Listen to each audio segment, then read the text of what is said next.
ቅዱስ እግዚአብሔር አምላኽና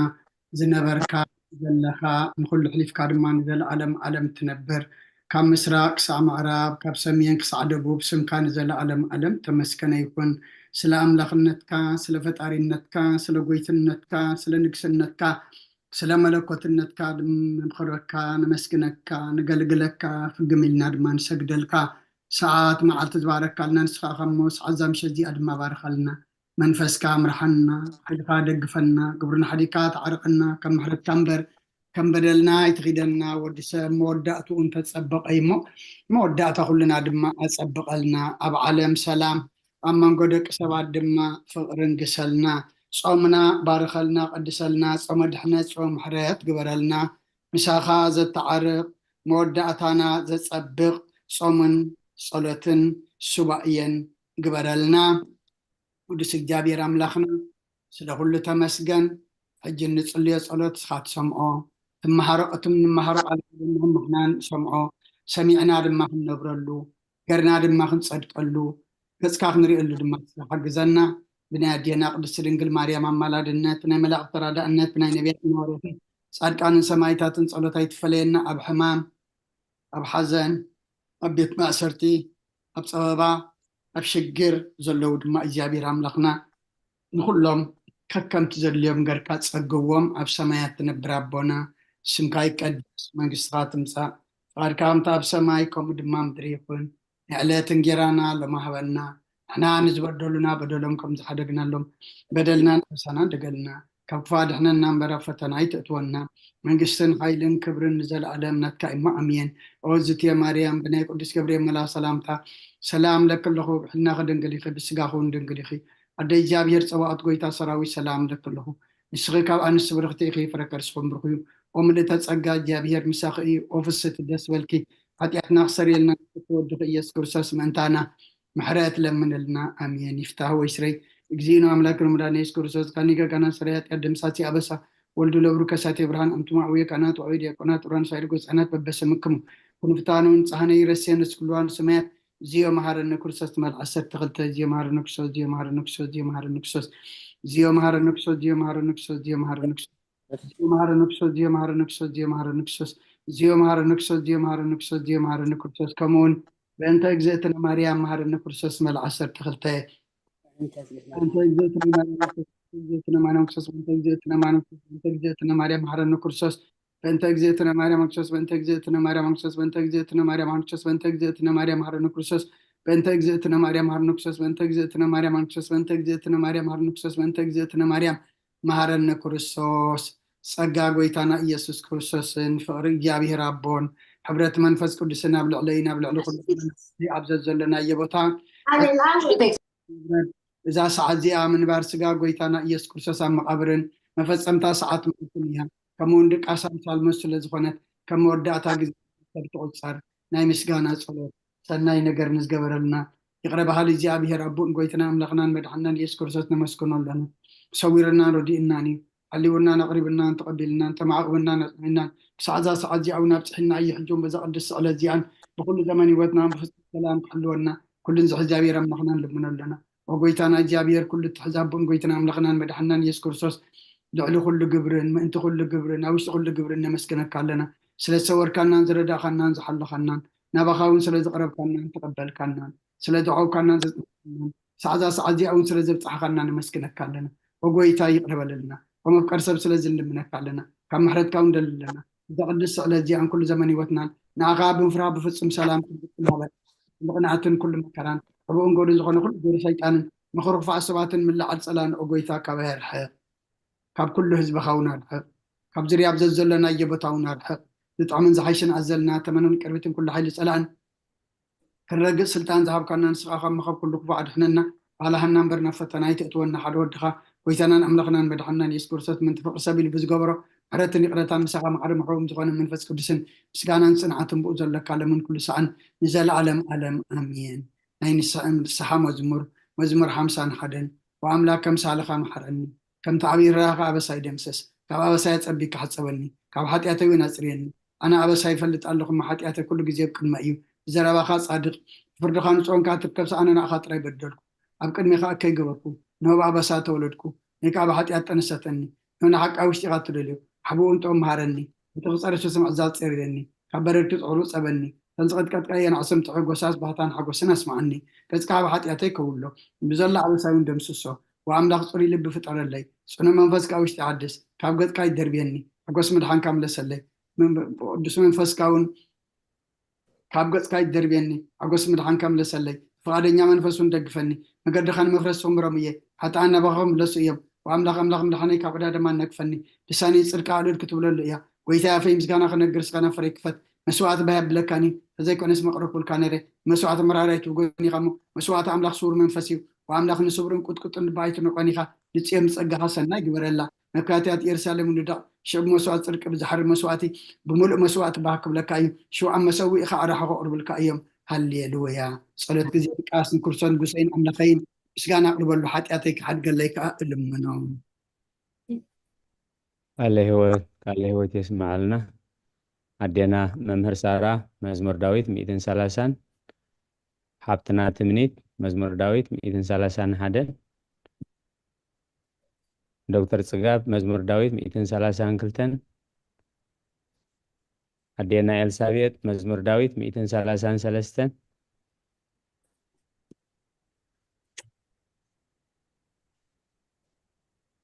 هاونا دكتور كفلاي مزمور داويت 234 حبتنا رزنت مزمور داويت 237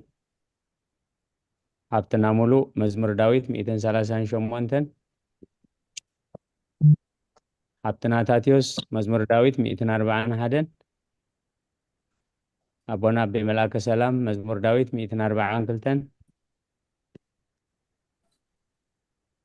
أدينا ممهر سارة مزمور داويت 246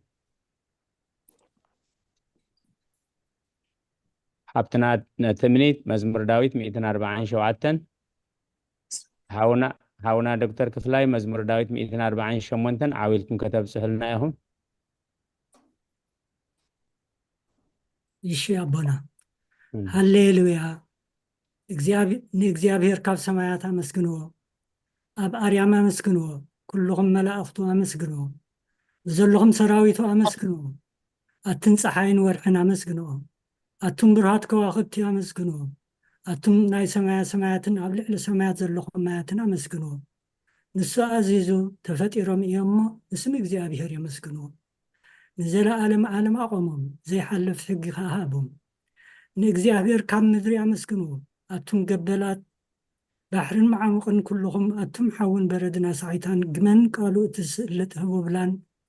ኣቱም ኣኽራንን ኮረቢትን ኩልኹም ፈረይቲ ኣዕዋምን ፅሕደታትን ኩልኹም ኣራዊትን ኩላትኩም እንስሳን ለመም እትብሉ ነፈርቲ ኣዕዋፍን ነገስታት ምድርን ኩላትኩም ኣሕዛብን መሳፍንትን ኩላትኩም ፈረትፊ ምድርን ኣግባዝን ጎራዝትን ዓበይቲ ምስ ንኣሽቱ ስሙ በይኑ ልዑል እዩ ግርማኡ ኣብ ልዕሊ ሰማይን ምድርን እዩ እሞ ንስም እግዚኣብሔር ይመስግንዎ ንህዝቡ እውን ቀርኒ ኣልዓለ ስለዚ ኩሎም ቅዱሳኑ ደቂ እስራኤል እቲ ዝቐርቦ ህዝቢ የመስግኖ ኣሎ ሃሌሉያ ሃሌሉያ አሜን ሃሌሉያ ቅዱስ ቅዱስ ቅዱስ እግዚአብሔር ጸባኦት ፍጹም ምሉእ ሰማያት ወምድረ ቅዱሳት ስብሐቲከ ወንጌል ሉቃስ ምዕራፍ 2 ካብ ቁጥሪ 15 ክሳብ 32 እንሆ ድማ ብኢየሩሳሌም ስምዖን ዝበሃል ሰብኣይ ነበረ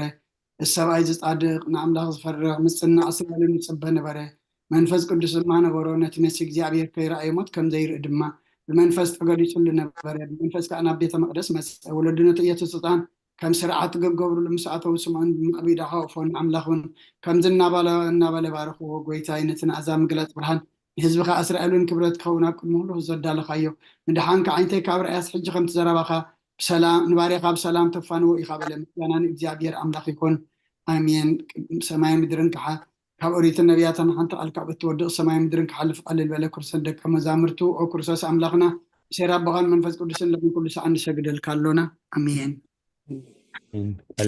عليه وتسمع لنا عدينا إلسابيت تفلتات بيت تفلتات صلاة إنه أبكر مأتي وين أصور كاليدا بخيدة إنه أتي قلوع ኣብ ቅድሚ እቲ ቁሉዕ ፈራሪ ክቆም ተዳልየ ኣለኹ እቲ ኣብ ምግጋይ ዝሓለፈ ዕድመይ ንኹነኔን ንፍርድን ብቑዕ ስለ ዝኾነ ብብዝሒ ሓጢኣተይ እርዕድን እንቅጥቀጥን ኣለኹ ግን ከ ነፍሰየ ገና ኣብ መሬት ትነብሪ ካብ ሃለኹስ ተነስሒ ምክንያቱ መሬት ኣብ መቃብር ኣይወድን ኣብ ሞት ከዓ ዝዝክሮ የልቦን ኣብ ገሃነም ዘመስግኖ የልቦን እሞ ካብ ደቃስ ትህኪት ተንስእኪ ናብ መድሕንኪ ብንስሓ ኦ ኣምላኸይ መሓረንን ኣድሕነን እንዳበልኪ ተማፀኒ ስብሃት ለኣብ ወወልድ መንፈስ ቅዱስ ሓደ ኣምላኽ ኣሜን ቃለ ሕይወት የስማዓልና ኣሜን ሃብትና ረዘነት መዋእል ሰብ ዘይውዳእ እንተዝኸውን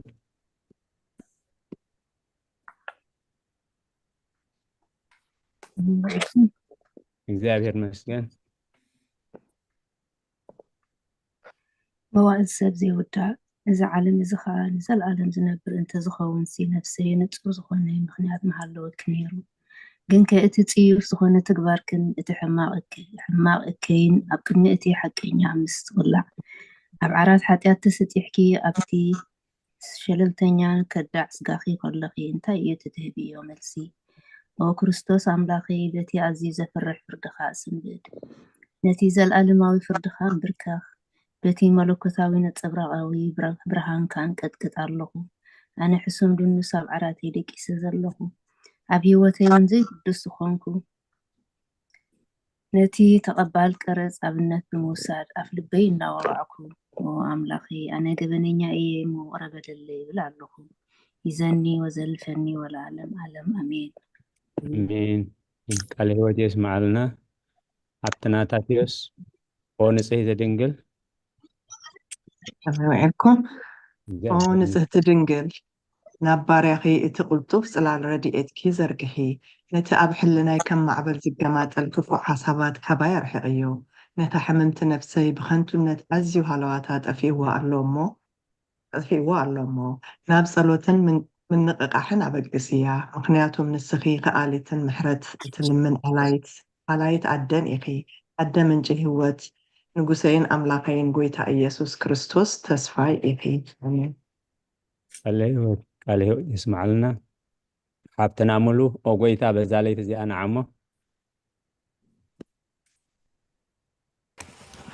ከመይ ውዒልኩም ከመይ ቀኒኹም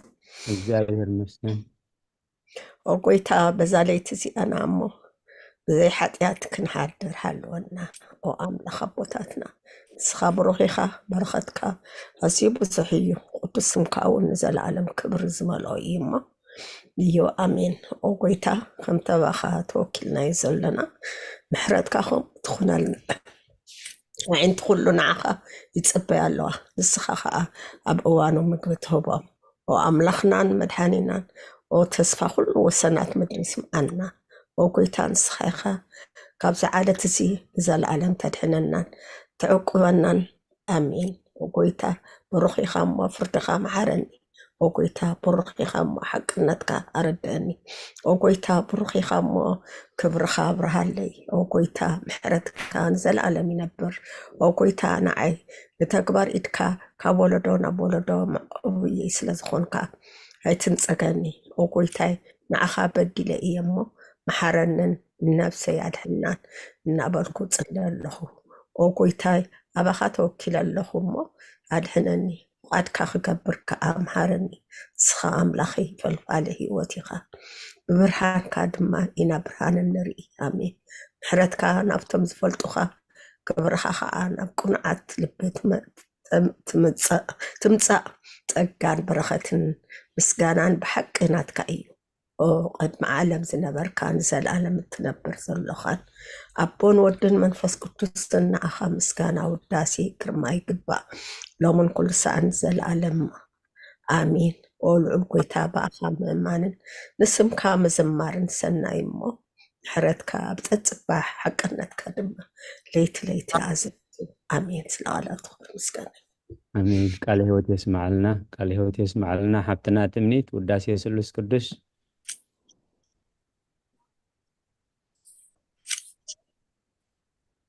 ኣቦና ኣነ ድኻን ዝገብ ክንዲ ትምኒት صبوا كلهم حدا بابنا يعقوب الشيخ خبرتي هابل آمين ቅዱስ እግዚአብሔር ቅዱስ ኃያል ቅዱስ ሕያው ዘይመውት ካብ ቅድስት ድንግል ማርያም ዝተወልደ መሐረና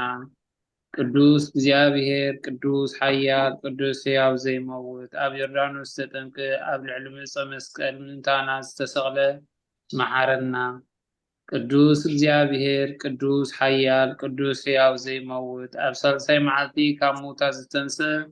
ብምስጋና ናብ ሰማያት ዝዓረገ ኣብ የማን ኣቦኡ ዝተቐመጠ ኣብ ሕያዋንን ሞታንን ክፈርድ ከም ብሓድሽ ክመጽእ እዩ ኦ ጎይታ መሐረና ምስጋና ንኣቦን ንወድን መንፈስ ቅዱስን ሎምን ኩሉ ሰዓን ዘለዓለም ዓለም አሜን ኦ ስሉስ ቅዱስ መሐረና ኦ ስሉስ ቅዱስ መሐረና ኦ ስሉስ ቅዱስ መሐረና ኦ ጎይታ ሓጢኣትና ሓደገልና ኦ ጎይታ በደልና ይፀብፅበልና ኦ ጎይታ ኣበሳና ይቅረበልና ኦ ጎይታ ንሕማት ብካብ ፀሓዮም እሞ ምእንቲ እቲ ቅዱስ ስምካ ኢልካ ፈውሶም ኦ ጎይታ ነቶም ዝሞቱ ቦታትና ንዴታትና ንኣሕዋትና ንሓትና ከዓ ነፍሶም ኣዕርፍኦ ካብ ሓጢኣት ንፅኾንካ ጎይታ መሐረና ኦ ካብ ሓጢኣት ንፅኾንካ ጎይታ ርድዓና ድማንና ከዓ ተቀበለልና ክብርን ምስጋናን ብፍፁም ማዕርግን ቅድስና ንዓኻ ይግባእ ኣሜን ኦ ጎይታ መሐረና ኦ ጎይታ መሐረና ኦ ጎይታ ባርከና ኦ ጎይታ ብቕዓት ግበረና ምስጋና ከምዚ ኢልና ክንፅልብ ሰማያት ትንብር ኣቦና ስምካ ይካንታ ኣብ ሰማይ ከምኡ ድማ ምድሪ ይኹን ዕለት እንጀራና ሎም ሃበና ንሕና ንዝበደሉና በደሎም ከም ዝሓደግናሎም በደልና ንኣብሳና ንደገልና ኣብ ክፉ ኣድሕነና እምበር ኣብ ፈተና ይትእትወና መንግስትን ሓይልን ክብርን ንዘለዓለም ካይማ ኣሜን ኦ እግዝእትየ ማርያም ብናይ ቅዱስ ገብርኤል መልኣክ ሰላምታ ሰላም ለክለኹ ክሕልና ከደንገል ኢኺ ብስጋ ኸውን ደንገል ኢኻ ኣደ እግዚኣብሔር ፅባኦት ጎይታ ሰራዊት ሰላም ለክለኹ ንስኸ ከዓ ኣንስቲ ብርክቲ ኢኺ ፍረ ከርስኹም ብርኺ ኦ ምልእተ ፀጋ እግዚኣብሔር ምሳኺ እዩ ኦ ፍስቲ ደስ በልኪ ሓጢኣትና ክሰርየልና ናብ ፍቲ ወድኺ ኢየሱስ ክርስቶስ ምእንታና ምሕረት ለምንልና ኣሜን አሜን አሜን ቃለ ሕይወት የስማዓልና ሓውና ዮሴፍ ምስጋና ንቅድስቲ ድንግል ማርያም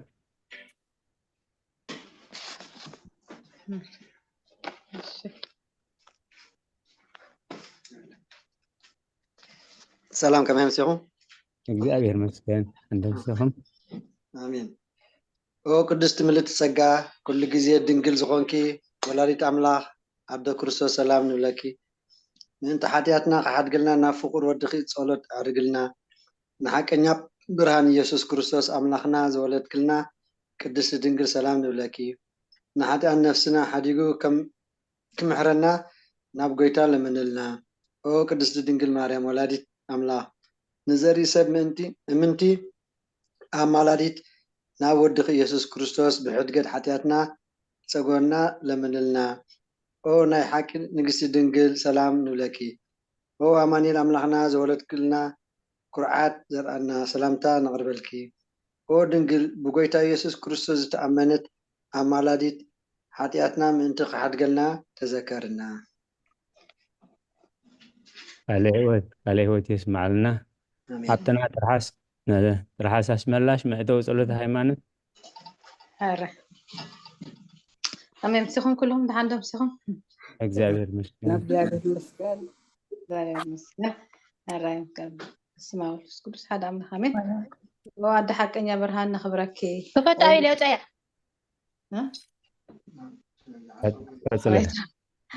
ወኣደ ሓቀኛ ብርሃን ነኽብረኪ ኦ ቅዱስ ድንግል ወላዲት ኣምላኽ መድህን ዓለም ስለ ዘወለድክልና መፂኡ ከዓኒ ነፍስና ተዝድሕነና ንመስግነኪ ጎይታናን ኣምላኽናን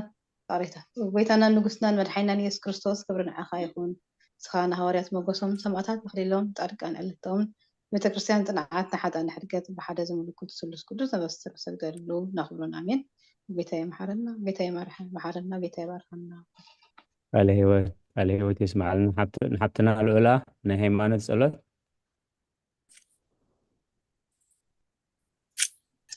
أبيت أبونا حري كمي مسيخون كلاتكم أبوتاتي حواتي يديتاتي ناي حيمان الطولت كلاتكم كل بزحة زي سمان مدرن زرعن زي الرعن بزفترة بحادة إكزابير أب نعم بحادة قويتا بيسوس كريستوس عالن كي تفترة مسؤول هلو بزخانة ولد أب وحدون